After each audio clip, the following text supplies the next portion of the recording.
Listo, bueno, entonces retomamos una vez más aquí la transmisión.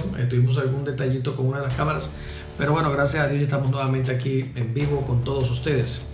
Estamos en el episodio número 15 de Frente a la Biblia. Te invito para que etiquetes a tus compañeros, a tus amigos, a las personas a las que quieras invitar para que hagan parte de la emisión de esta noche. Hoy tenemos algunas preguntas que nos quedaron pendientes de la semana pasada. Quiero invitar a las personas que hicieron preguntas la semana pasada en el video anterior para que les escriban, por favor. Escriban nuevamente sus preguntas aquí en los comentarios. Escriban las interrogantes, las preguntas que tienen, escríbanlas nuevamente, por favor, para poderlas responder, mientras que voy respondiendo unas que ya teníamos de antes. Entonces, ¿podemos comenzar ya a responder? ¿Sí? Vamos a comenzar entonces con las respuestas, aprovechar el tiempo, son las 8:11 de la noche ya. Y tenemos una pregunta interesante que nos viene desde la ciudad de Buenos Aires, Argentina. De Buenos Aires, Argentina, nos llega una pregunta que nos está haciendo Jonathan Morales. Jonathan Morales, desde Buenos Aires, Argentina, nos pregunta lo siguiente. Bueno, pero son dos preguntas de hecho. Dice, ¿existen los extraterrestres? ¿Existe vida en otros planetas? ¿Qué dice la Biblia? Esa es la pregunta que nos está haciendo Jonathan Morales desde Buenos Aires, Argentina. ¿Existen los extraterrestres? ¿Existe vida en otros planetas? ¿Qué dice la Biblia? Una muy buena pregunta. Es la clásica pregunta que siempre se hace en un instituto bíblico o en una enseñanza bíblica acerca de este tema tan controversial y tan discutido en la ciencia y en la religión, que es la vida extraterrestre, la vida en otros planetas. Entonces hoy nos está haciendo la pregunta directa a nuestro hermano Jonathan Morales y quiere saber qué dice la Biblia. Bueno, me gustaría dar unos 30 segundos a ver si a alguien se le ocurre responder. Si a alguno de ustedes se le ocurre responder qué dice la Biblia acerca de la vida extraterrestre o de la vida en otros planetas. Tenemos por aquí en esta noche a Sonia Céspedes, a hermana Sonia, bendiciones. Mientras que vamos saludando, vamos dando tiempo a que vayan respondiendo. Tenemos también a mi cuñado Rafael Púa. Rafael Púa, compadre, bendiciones. Qué bendición tenerla por acá. A Sandra Blanco también, está allí nuestra hermana Sandra en sintonía del programa de esta noche. Tenemos también a nuestra hermana Karina Colmenares. La pregunta número 1 de esta noche que nos está haciendo Jonathan Morales desde Buenos Aires, Argentina, es: ¿existen los extraterrestres? ¿Existe vida en otros planetas? ¿Qué dice la Biblia? Esa es la primera pregunta que tenemos hoy. Y vamos a darles unos 20 segundos todavía antes de comenzar a responder. ¿Qué dice la Biblia acerca de la vida extraterrestre? ¿Qué dice la Biblia acerca de vida en otros planetas? ¿Existen los extraterrestres? ¿Usted qué piensa? ¿Qué crees tú? Por favor, escribe allí abajo en tus comentarios qué crees tú. ¿Existen los extraterrestres? ¿Existe vida en otros planetas? ¿Qué crees tú que dice la Biblia? Mientras tanto, recuerda, estamos hoy en el episodio número 15. Episodio número 15 de Frente a la Biblia. Todos los sábados, 8 de la noche. A partir de las 8 de la noche estamos todos los sábados en la transmisión, esperando dar respuesta a las interrogantes y a las incógnitas de todo tipo y de todo calibre. Aquí tiran unas bombas bien tremendas a veces acerca de lo que dice la Biblia, y bueno, la idea es poder dar respuesta a esas interrogantes. Un saludo especial a Tatiana Baldovino, que acaba de llegar a la sintonía. Un saludo muy especial. Entonces, la pregunta de Jonathan Morales de esta noche, pregunta número 1: ¿existen los extraterrestres? ¿Existe vida en otros planetas? Bueno, voy a comenzar por el principio, como debe ser. Siempre se inicia por el principio. El principio es que a lo largo de la historia ha habido un debate muy amplio, muy extenso, tanto en la parte teológica como en la parte científica, acerca de la existencia de vida extraterrestre. Yo tengo que decir algo de lo que la Biblia dice, y la Biblia sí afirma que existe vida extraterrestre. Si nosotros miramos el significado de la palabra extraterrestre, pues el diccionario le va a dar una respuesta sencilla. El diccionario le va a dar una respuesta muy práctica acerca de lo que significa esta palabra extraterrestre, y es simplemente palabras más, palabras menos, parafraseando, algo que no hace parte de la vida de este planeta o algo que vive fuera de la Tierra. Ese es el significado, a grosso modo, del significado, o sea, el significado, a grosso modo, de la palabra extraterrestre. Entonces, hay una gran, digamos, discusión, yo creo que es una discusión de nunca acabar acerca de la existencia de este tipo de vida, pero la Biblia sí dice, y si estás escuchándome, quiero que te quedes hasta el final, no te vayas ahora, no te asustes, no vayas a salir corriendo por lo que voy a decir, sino que te quedes hasta el final de la explicación. La Biblia sí afirma que la vida extraterrestre existe, sí lo afirma. Desde el contexto de la definición de la palabra, existe vida extraterrestre. ¿Por qué? Porque hay una creación por fuera de este planeta. Hay una creación de ángeles, según la Biblia, hay una creación angelical, y en estas creaciones angelicales aparecen los ángeles de Dios y aparecen también los ángeles caídos que están dentro del reino de la tiniebla. Estos ángeles caídos, pues lógicamente no son físicos, son espirituales, y al igual que los ángeles del cielo, viven fuera de este planeta. El hecho de que ellos tengan vida fuera de este planeta y que no hayan nacido aquí, que no hayan sido engendrados aquí, los hace extraterrestres. No son de este mundo. En ese sentido, el mismo Dios está fuera de la vida extraterrestre, está fuera de la vida que conocemos en esta dimensión, en estas 4 dimensiones que nos rodean y en las que estamos sumergidos. Existe vida fuera de estas dimensiones. En ese sentido, la vida extraterrestre bíblicamente es real y sí existe.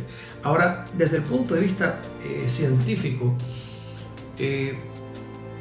el problema es poder demostrar que la vida biológica, y ahí sí tenemos que hacer ya la diferenciación entre vida extraterrestre angelical y la vida biológica. Y la ciencia tiene una discusión constante para tratar de demostrar que existe vida biológica fuera del planeta Tierra. En el ámbito científico, el planeta Tierra es muy especial porque está con una serie de características y condiciones físicas y químicas que lo hacen único para albergar vida. Sin embargo, no es el único planeta que tiene esas características.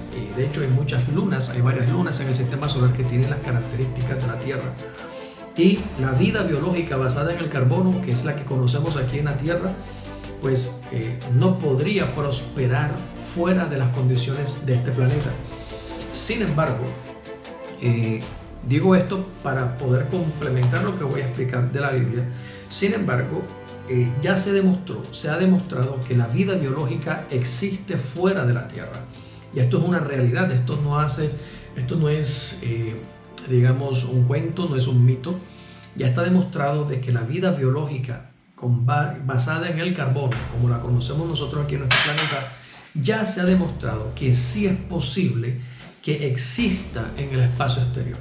Se han hecho experimentos de bacterias, se han hecho experimentos con virus, se han hecho experimentos con seres vivos, con tantígrados, se han hecho experimentos y se han llevado hasta la base de la Estación Espacial Internacional.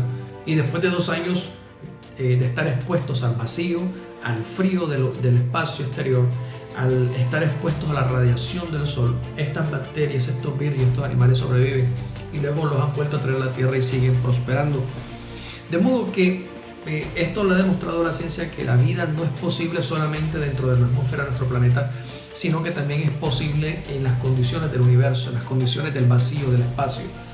Se han encontrado bacterias y virus en los meteoritos que vienen del espacio, que llegan a la Tierra. Y entonces el dilema de que si existe o no existe vida extraterrestre, pues ya no existe ese dilema, porque ya se ha demostrado de que la vida biológica es posible. Lo que falta solamente es demostrar o comprobar que la vida biológica inteligente es posible fuera de la Tierra, pero eso ya es otro asunto. En conclusión, los seres extraterrestres que aparecen mencionados en la Escritura son los seres que no hacen parte de la vida biológica como la conocemos, pero que son creados por Dios y que están fuera de esta dimensión de espacio y tiempo, están por fuera, y que se mueven en un poder y en una autoridad muy superior a la que los seres humanos tenemos o a la que cualquier ser viviente, biológico, pudiera tener. Dicho esto, si la pregunta es, ¿existe vida en otros planetas?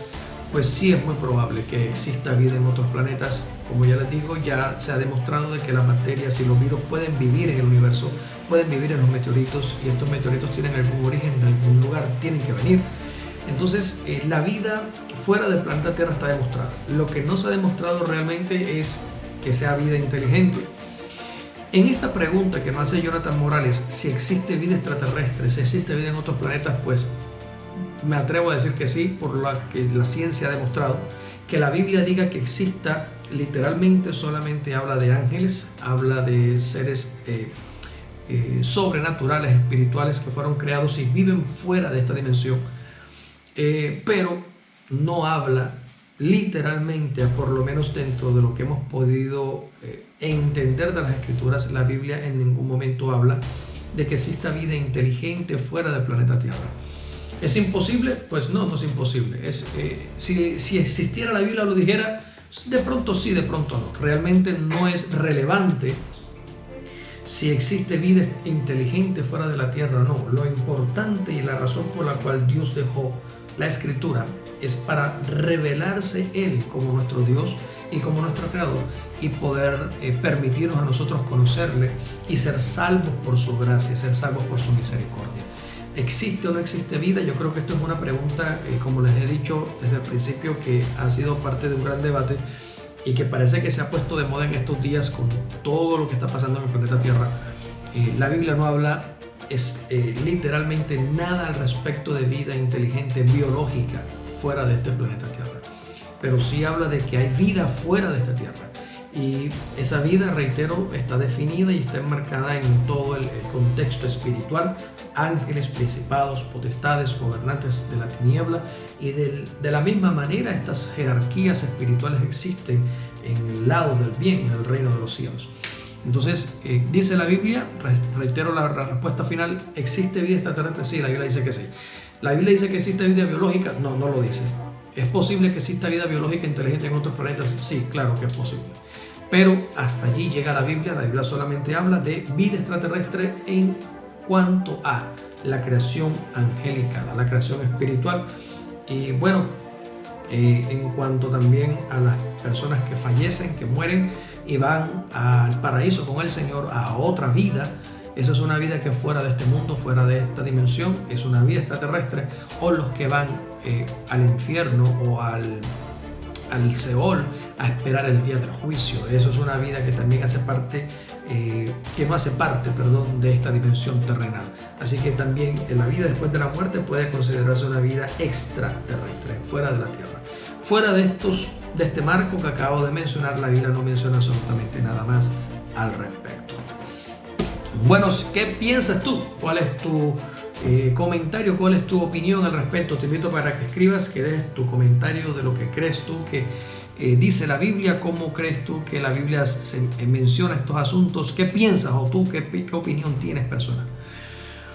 Mientras tanto, viene otra pregunta. Voy a dejarla aquí ya lista para responderla, de nuestra amiga María Claudia Rodríguez desde México, Distrito Federal, México. María Claudia Rodríguez pregunta: ¿cuándo comienza el Apocalipsis? Bueno, ahí está la pregunta, que la dejo para que la vaya pensando usted. Damos un saludo a Tatiana Baldovino, a Karina Colmenares, Sonia Céspedes, Rafael Cifuente. Bendiciones, mi hermano, un saludo especial.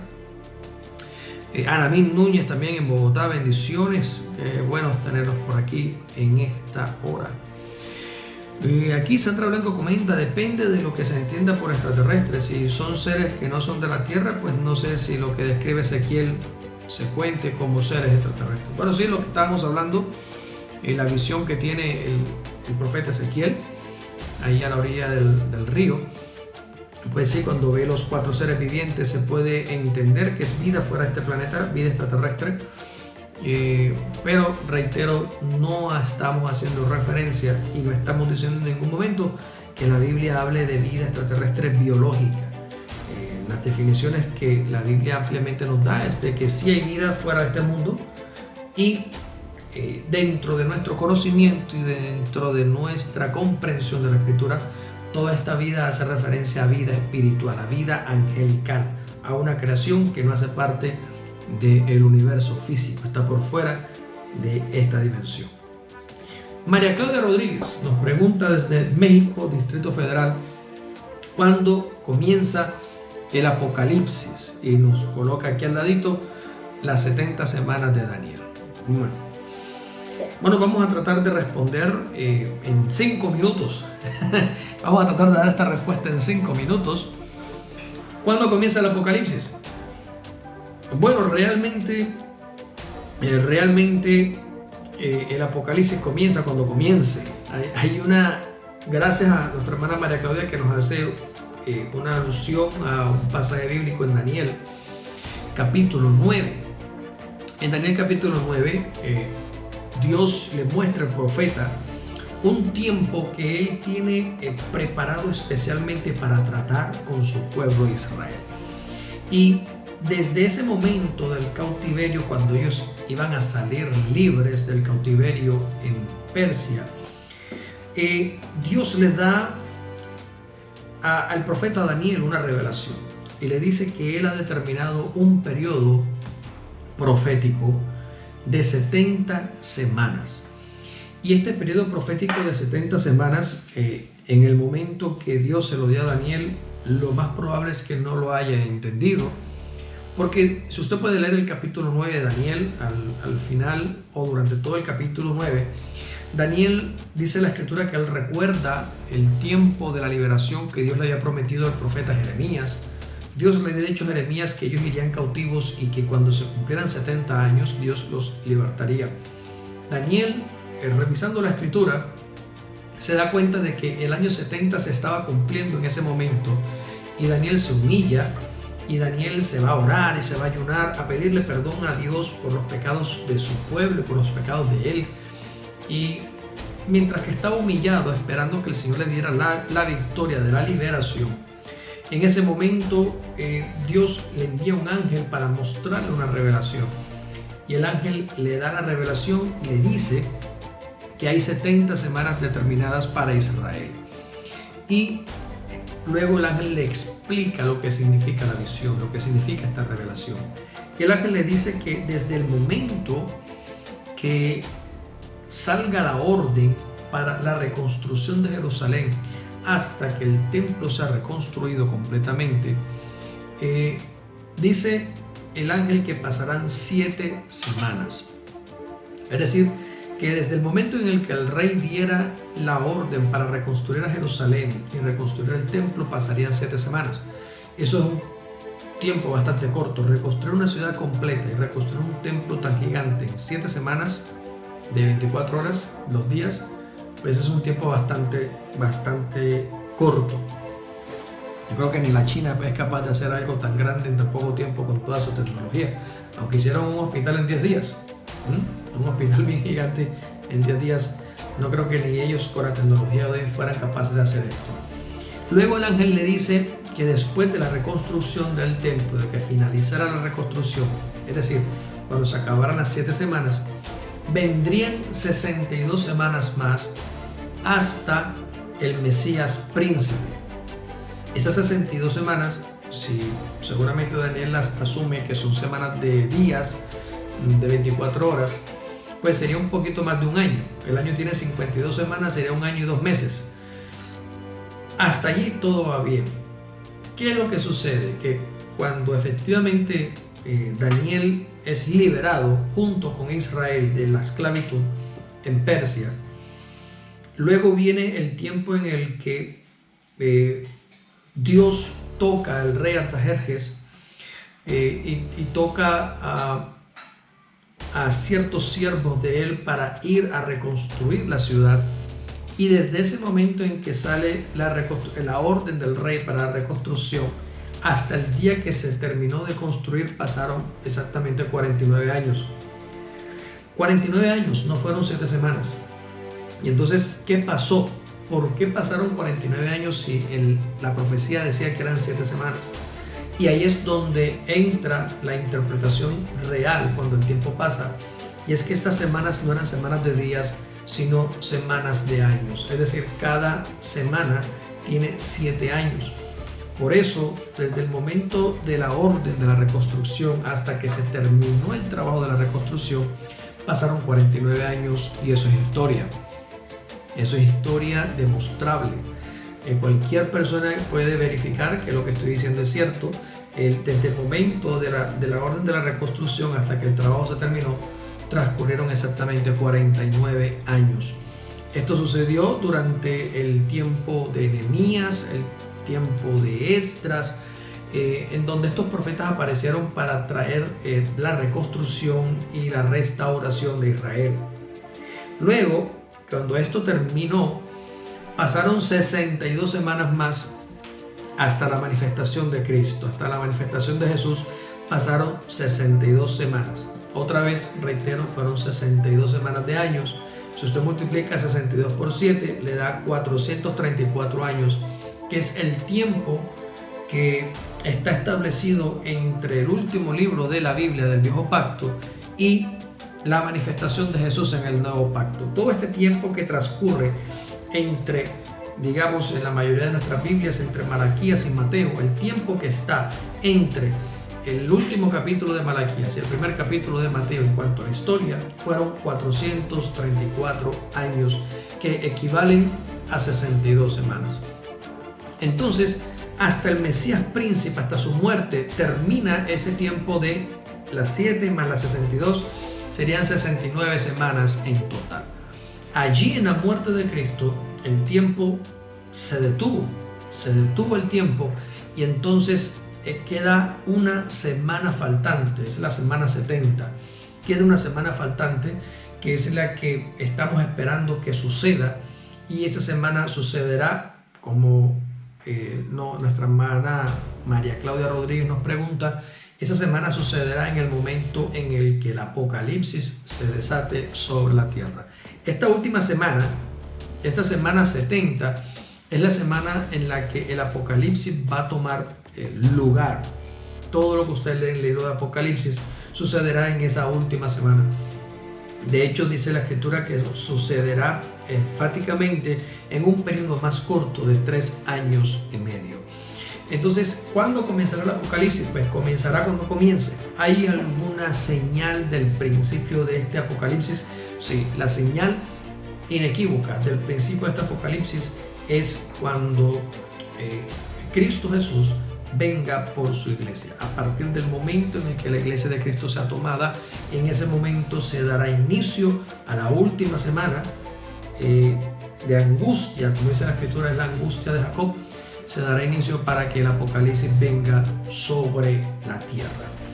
Entonces, así, hermana María Claudia, le doy respuesta a su pregunta. ¿Cuándo comenzará el Apocalipsis? Pues allí comenzará. No tenemos una fecha exacta, puede comenzar en cualquier momento, pero el momento en donde comience será cuando la iglesia de Cristo sea tomada, según lo que entendemos de las Escrituras y según lo que entendemos de la profecía bíblica hasta el sol de hoy. Si tienen alguna inquietud, alguna pregunta, a los amigos que están en sintonía les invito para que comenten, les invito para que compartan, para que digan su punto de vista, para que expresen sus comentarios con libertad. Si están a favor, si están en contra, si les parece que sí o que no, todo está bien. Lo que queremos es que participes y poderte responder e interactuar contigo. Mientras tanto, mientras que nos preparamos para la siguiente pregunta, tenemos aquí un comentario de Rafael Púa. Rafael Púa Cabral dice: ¿es posible que viajeros interestelares, aprovechando la ignorancia del hombre, se hubiesen hecho pasar por dioses y entregar mensajes a su conveniencia al hombre? Bueno, esa pregunta tendría o tiene validez en el momento en el que admitamos de que existe vida biológica extraterrestre. Si existe vida biológica extraterrestre, que es una suposición que todavía no ha sido demostrada, si existe vida biológica extraterrestre y esta vida biológica, aparte de ser extraterrestre, es inteligente, y otra condición que debe cumplirse es que sean más inteligentes que nosotros o que estén más avanzados que nosotros tecnológicamente, sí es muy probable, si todas estas condiciones se cumplen, Rafa, si todas estas condiciones se cumplen, es muy probable que sí hayan podido venir en el pasado remoto, en el pasado cercano, o en estos últimos días y se hayan hecho pasar por dioses en las culturas antiguas. Es muy posible. Aunque también, dejando de lado la vida biológica inteligente y con tecnologías más avanzadas que la terrestre, podríamos entender también que estos seres espirituales de los que hablé, que tienen vida extraterrestre, que la Biblia sí los menciona de manera amplia, hayan sido los que se manifestaron desde el principio, hayan sido los que se manifestaron, como dice la escritura en Génesis capítulo 6, que los hijos de Dios se juntaron con las hijas de los hombres y les engendraron hijos. Es muy probable que ellos sean los mismos, estos hombres grandes, gigantes de antaño, que teniendo esta capacidad sobrehumana y sobrenatural de transgredir cualquier ley física, se hicieran pasar por hombres o se hicieran pasar por dioses y hayan reclamado para sí mismos veneración y adoración.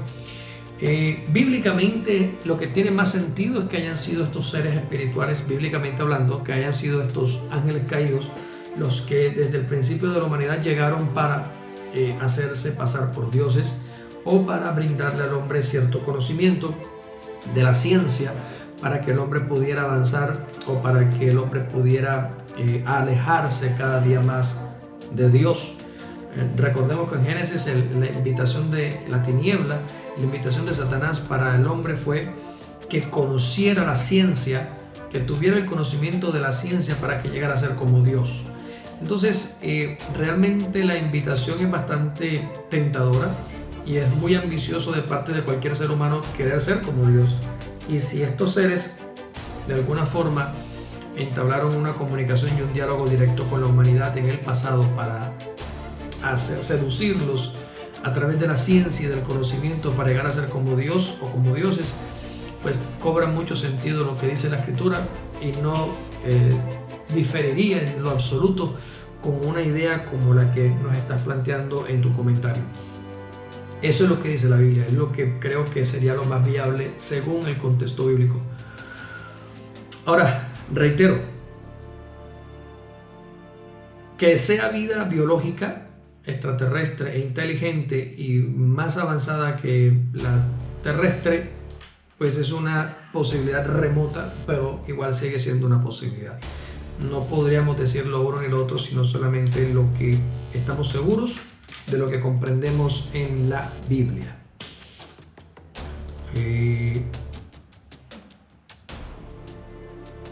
Sí, claro. Lo que dice Rafa, sí, así. No necesariamente tiene que ser un viajero interestelar de vida biológica, pueden ser espirituales, claro. Sí, es lo que estoy diciendo, pueden ser seres espirituales que no sean de esta creación, que no sean de esta naturaleza en nuestro espacio-tiempo.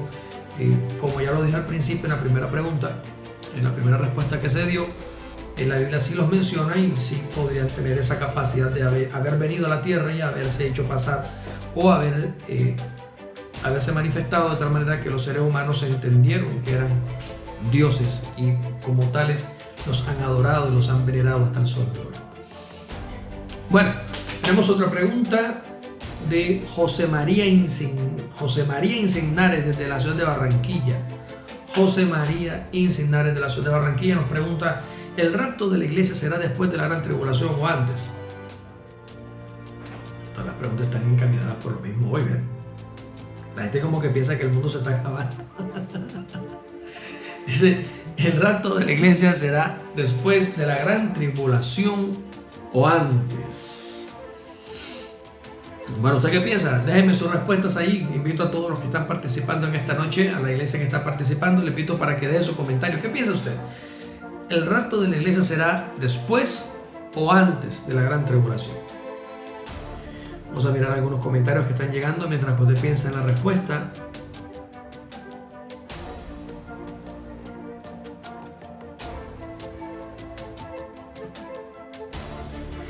Dice nuestra hermana Anamín Núñez Collazo, dice: pastor, perdón, pero aquí se me cae cada momento el internet, pero quisiera saber sobre Génesis capítulo 6, si se trata sobre seres no terrenales.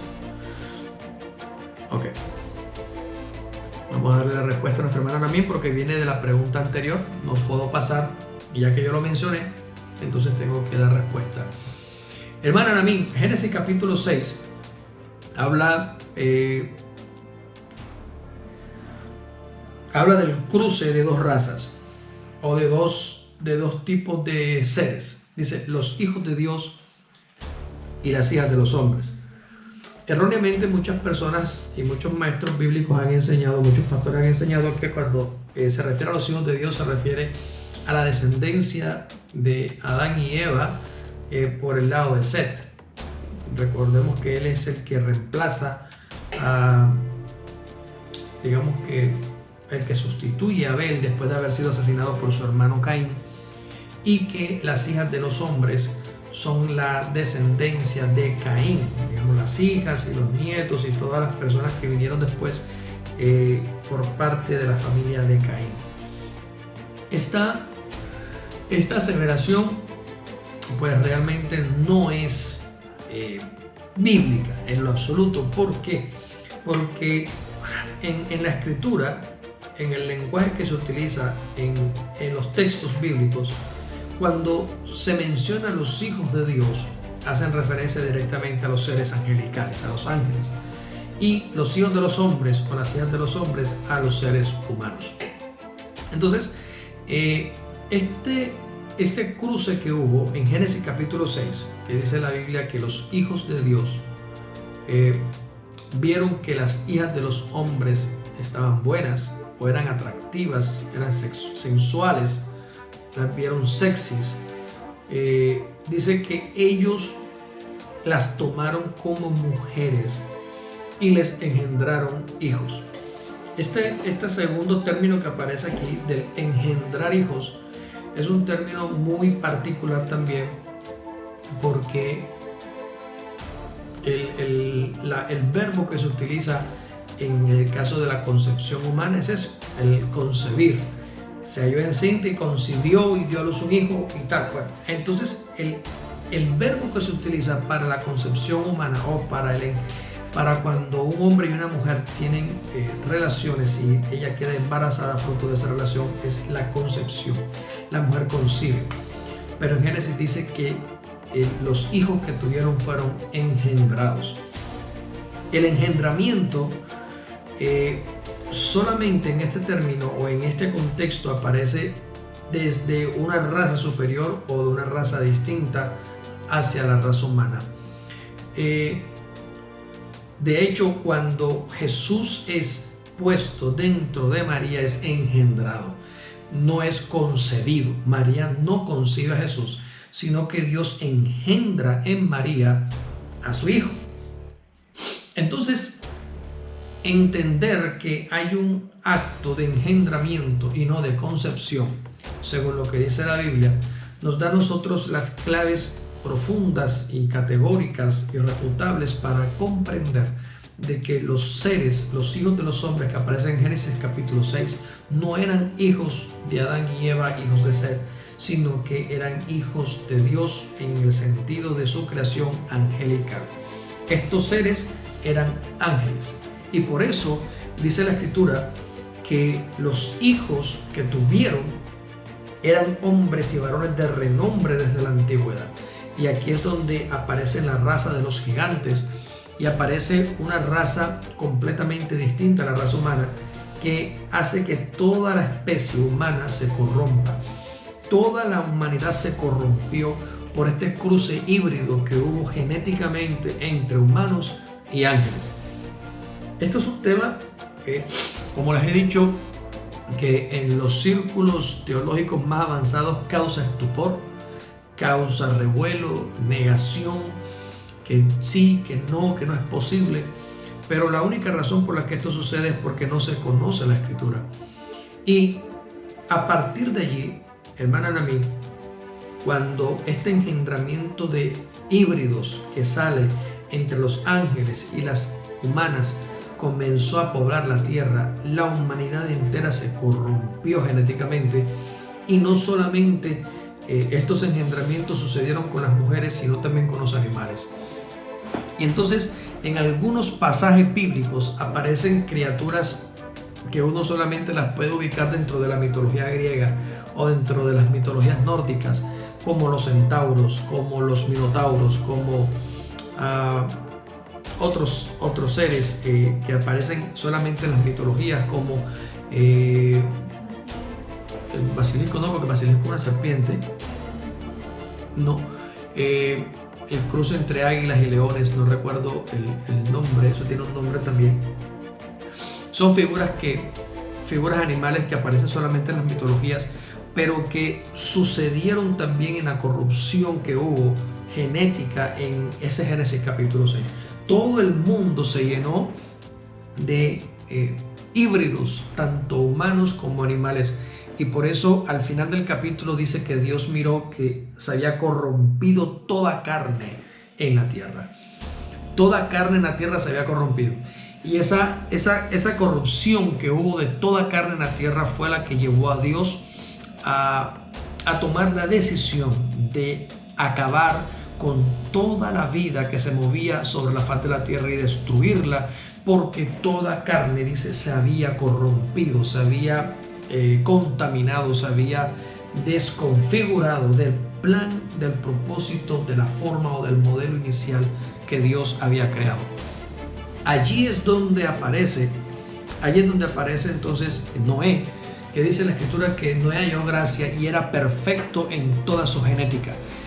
La Biblia, o generalmente esta palabra tamim hebrea, la palabra hebrea tamim, que se traduce como en Génesis capítulo 6 se traduce como generaciones, aparece, y Noé era perfecto en todas sus generaciones. La traducción correcta no es generaciones, es genética.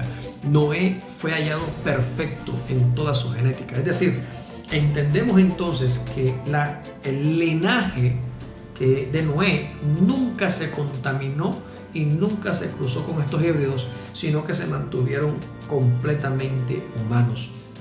Y por eso Dios escoge a Noé y escoge a su esposa para que él fuera el padre de una nueva familia sobre toda la tierra, y por eso lo escoge y lo llama. Y en el momento que lo llama, en el año que Dios lo llama, le permite a Noé tener 3 hijos, Sem, Cam y Jafet. Estos 3 hijos vinieron posteriores a la escogencia de Dios, después de haber hallado que Noé tenía una genética perfecta. Entonces Noé, ahora escogido por la gracia de Dios, porque su genética era perfecta, ahora engendra 3 hijos, y estos 3 hijos se casan con 3 mujeres, y entendemos que también eran mujeres que estaban dentro de la genealogía y dentro del linaje del puro. Se casan, y estas 8 personas, los 3 hijos de Noé con sus 3 esposas, serían 6, Noé 7 y su esposa 8, son las 8 personas que no se habían contaminado y que logran entrar al arca para dar inicio a una segunda etapa de la humanidad, dejando atrás a toda la creación que se había corrompido sobre la faz de la tierra por acción de estos ángeles o de estos hijos de Dios que habían hecho lo que declara la palabra del Señor allá en Judas, que dejaron la gloria de sus cuerpos y se corrompieron. Estos ángeles, dice la escritura, que están encerrados en prisiones de eterna oscuridad, reservados para el día del juicio. Entonces, hermana Namín, esta es la respuesta para ti, para concluirla, del comentario que habíamos hecho por la pregunta de nuestro hermano Rafael. Bueno, vamos a seguir leyendo aquí algunos comentarios de nuestro hermano Obed Cantillo. Hola, buenas noches, bendiciones, iglesia. Rafael comenta: la gran tribulación se tomará en una tremenda prueba de fuego para la verdadera iglesia. Considero que será después de esta prueba cuando se suceda. Bueno, ya respondí esa pregunta. La gran tribulación como tal no es un tiempo de prueba para la iglesia de Cristo, es un tiempo de prueba para la iglesia de Israel, para la iglesia judía. Los judíos son los que van a ser probados. Ellos son los que van a ser refinados como el oro de Ofir, el oro puro. Serán refinados en el fuego por cuanto no quisieron aceptar al Señor cuando vino a ellos hace 2000 años. Karina Colmenar dice: el rapto de la iglesia será antes de la gran tribulación. Pues nosotros no seremos probados, nosotros ya somos su iglesia, su esposa, no tenemos que demostrar algo como los judíos de Israel. Ok. Caterina Betancur, amor, muy buenas noches para todos. Qué bendición. Tenemos a Aleja Escobar Gamba también, que está en sintonía. Bueno, cíclope, también los cíclopes, Rafa, claro. Pero es que hay una especie, los grifos, así que se llama, el cruce del águila con el león, listo, grifos. Estas figuras aparecen también en el Apocalipsis al final. Aparecen al final en el Apocalipsis, aparecen los grifos, aparecen otras criaturas, aparecen las langostas que tienen cara humana, que tienen cuerpo de león, que tienen cola de serpiente, aguijón de escorpión. Aparecen una cantidad de híbridos en el Apocalipsis que cualquier persona diría: no, eso es solamente simbología. Y sí, puede que solamente sea simbología, pero también es posible que sean engendramientos. La Biblia dice que cuando el Hijo del Hombre venga serán como los días de Noé. Y la gente siempre se va a los días de Noé como que la gente estaba en pecado, borracha, corriendo de aquí para allá. Pero es que los días de Noé no se caracterizan por la borrachera.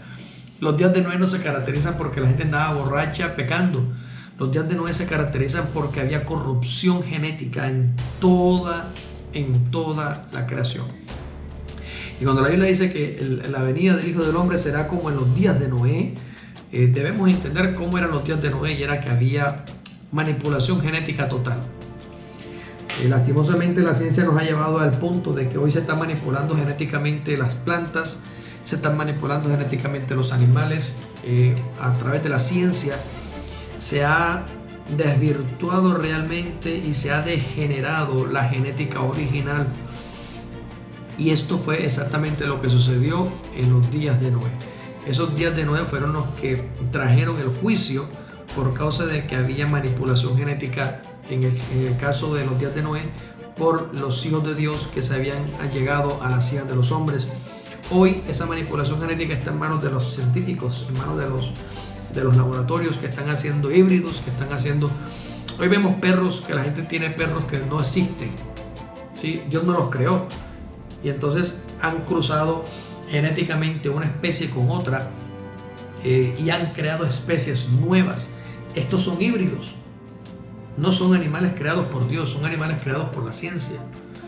De la misma manera han hecho una cantidad de alteraciones en el maíz, en el trigo, en las vacas para que produzcan más leche, para que produzcan más miel, las abejas.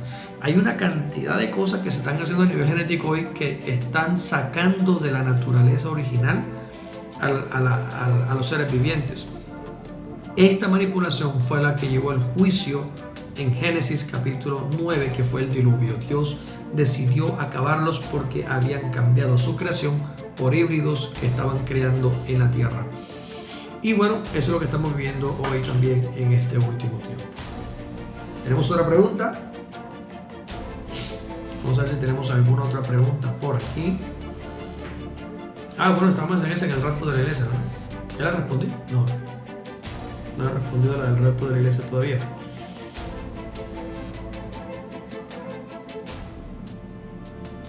Bueno, el rapto de la iglesia, para responder, el rapto de la iglesia será después de la gran tribulación o antes.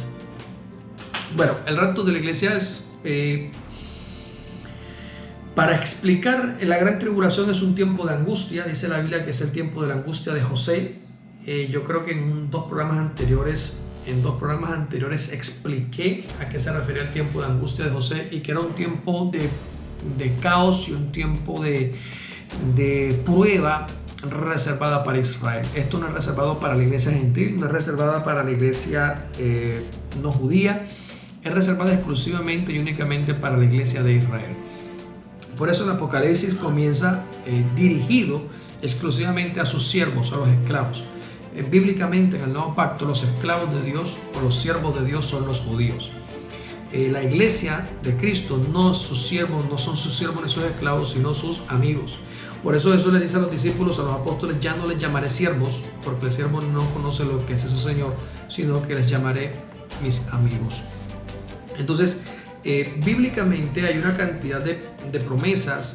Cuando Jesús les dice allá en Mateo capítulo 24, le dice a su pueblo: oren para que seáis tenidos dignos de escapar del tiempo del juicio, de la hora de prueba que viene sobre la tierra. Entonces, y también dice la escritura, el apóstol Pablo enseña de que Dios no nos dejó en la tierra, no nos puso en la tierra para llevar el juicio ni la ira de Dios, sino para vivir en la misericordia de Él.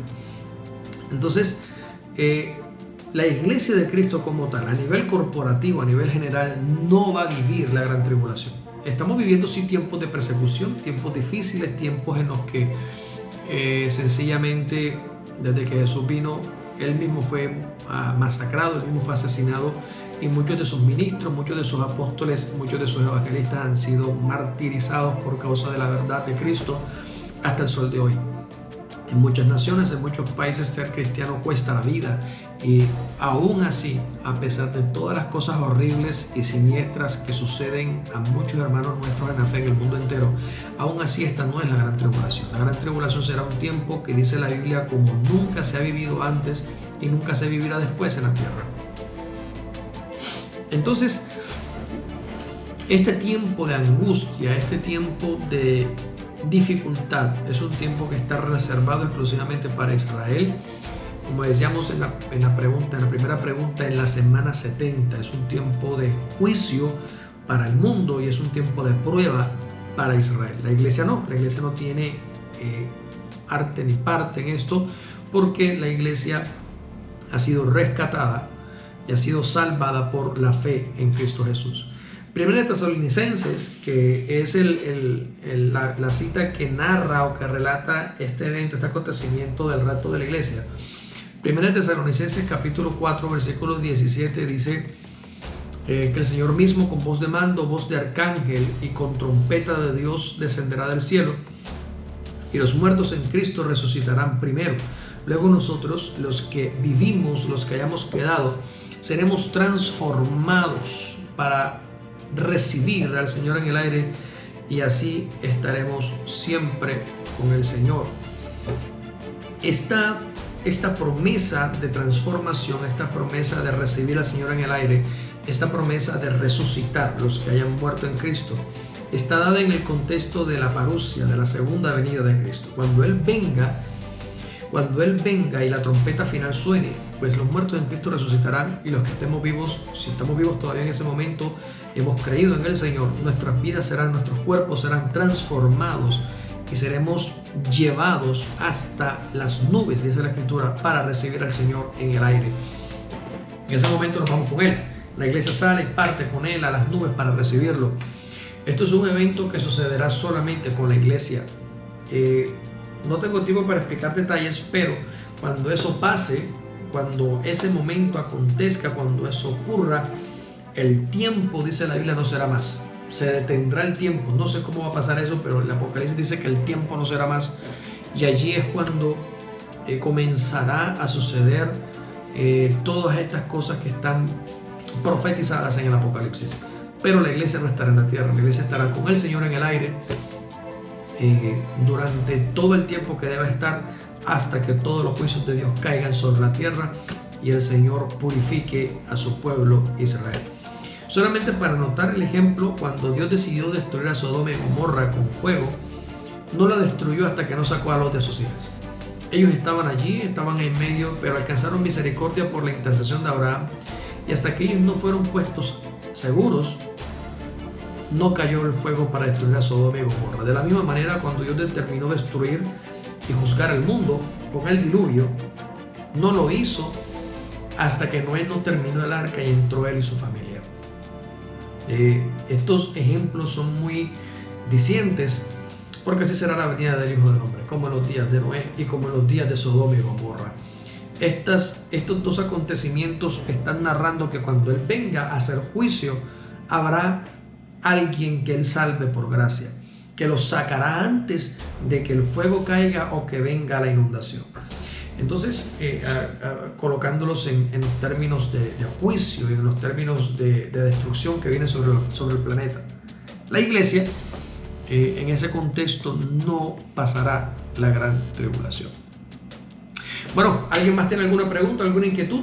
Son las 9 de la noche ya. Son las 9 de la noche. No sé si alguien tenga alguna inquietud, alguna pregunta, o si hubo una pregunta que haya quedado pendiente de la semana pasada.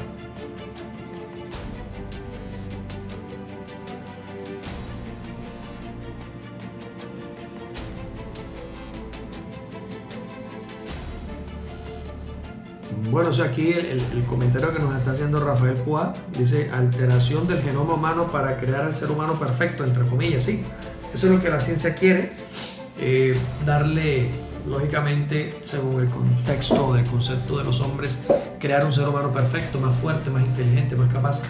Pero ese ser humano ya Dios lo creó. El pecado hizo que se degradara esa calidad perfecta. Dios, cuando creó al hombre, lo creó perfecto, pero el pecado lo hizo caer. Y en la ciencia lo que quiere es llegar a esa perfección, pero lejos de Dios. Y Dios prometió la perfección cerca de Él. Creyendo en Cristo Jesús, llegaremos a ser como Él, a la medida de la estatura del varón perfecto, Cristo Jesús. Eso solamente por la fe.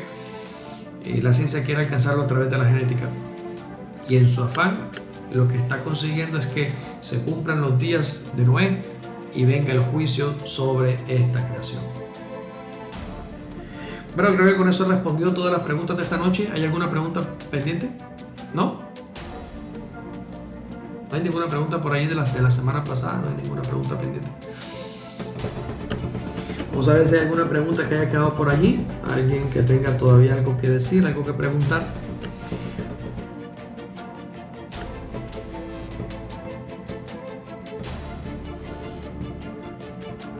Si Él prometió que nunca más traería destrucción por medio de agua, sí, así será fuego, carne asada, dice, carne asada, olor grato a Dios. Sí, Dios prometió que no volvería a destruir la tierra por agua. Solamente la figura como los días de Noé y como los días de Sodoma y Gomorra solamente son, digamos que señales para comprender cómo será el día o cómo será el momento, el tiempo de la venida del Hijo del Hombre a la tierra. Finalmente la tierra será juzgada por el dedo de Dios, será juzgada según las plagas que están en el Apocalipsis. Y al final de todo, cuando todo esto termine, después del Apocalipsis, después que el Señor venga, bueno, y en otra ocasión hablaremos del tema, pues todo el universo entero desaparecerá en el fuego, dice la Escritura. Como dice también, como está apuntando nuestro amigo, nuestro hermano Rafael Pua, todo perecerá en el fuego al final. Eso es lo que dice la Biblia. Bueno, si no hay más preguntas esta noche, si no hay más nada que preguntar, qué opinar ni qué decir, entonces me despido hoy. Una vez más, ha sido una gran bendición y un privilegio estar con todos ustedes. Si tienen alguna inquietud, alguna pregunta, te invito para que la escribas, para que comentes, para que la dejes. Etiqueta a un amigo para que escuche las respuestas de esta noche.